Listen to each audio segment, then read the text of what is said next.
యేసుక్రీస్తు నామంలో మీ అందరికి కూడా హృదయపూర్వకమైన వందనాలు తెలియజేస్తున్న ప్రేమల వల్లరా.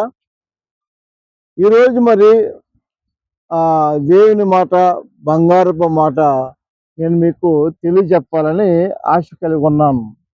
ఏమిటనంటే, కొంతమంది ఏమని మాట్లాడుతున్నారంటే, బైబిల్ అంటే ఒక మత గ్రంథం అని, యేసుబాబు అంటే విదేశీ దేవుడని, ఇది ఒక మత పుస్తకం అని కొంతమంది మాట్లాడుతున్నారు.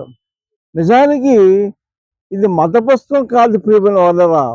ఇది ఏంటంటే దేవుడు తన భక్తుల చేత పరిశుద్ధాత్మ ప్రేరణతోటి దేవుడు మన భవిష్యత్తు ప్రణాళిక ఎలా ఉండబోతుంది అని దీంట్లో రాయించాడు. దేవుని మాటలు దీంట్లోనే, దేవుని మాటలు దీంట్లోనే ఉన్నాయి.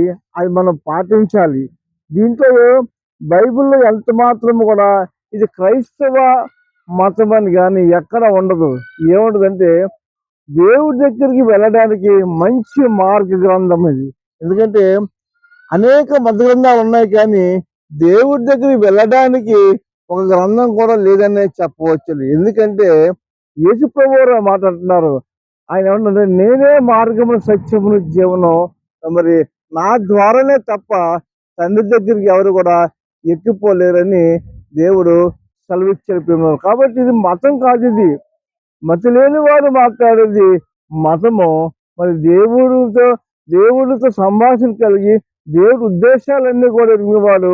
కాబట్టి ఆ దేవాది దేవుడు ఉండి తన కుమారునిగా వచ్చిన యేసుప్రభు యొక్క మాటలు ఏమన్నాయంటే, ఆయన మతాన్ని బోధించడానికి రాలేదు, కానీ దేవుడి దగ్గరికి మార్గాన్ని బోధించడానికి ఆయన వచ్చి ఉన్నాడు. కాబట్టి ప్రేమ వాళ్ళరా, ఎందుకంటే ఏ ఆత్మ కూడా నశించిపోవట ఆయనకి ఇష్టం లేదు. కాబట్టి ఆయన మరి మానవుడిగా దేవుడు అయ్యుండి మానవుడిగా వ్యక్తులుగా చేసుకుని దాసుని స్వరూపం ధరించుకొని నన్ను మన అందరినీ కూడా రక్షించడానికి ఈ లోకానికి వచ్చి ఆయన శిలువ యాగములో ఆయన బలైపోయిన ప్రియమైన వాళ్ళరా. ఇది ఏంటంటే మత పుస్తకం కాదు, ఇది దేవుని యొక్క జ్ఞాన గ్రంథము. మన భవిష్యత్తును చక్కబెట్టించే ఒక మంచి మార్గం ఇది దేవుని గ్రంథము. మరి యేసుప్రభు యొక్క మార్గం నడిచి ఆ యొక్క ఆ మహిమలోకము, ఆ పరలోకం చేరుతారని ఆశతోటి మరి దేవుడి మాటతో తెలియజేస్తున్నాను. దేవుడు మిమ్మల్ని, మీ కుటుంబాలను ఆ పరలోకానికి నడిపించును గాక.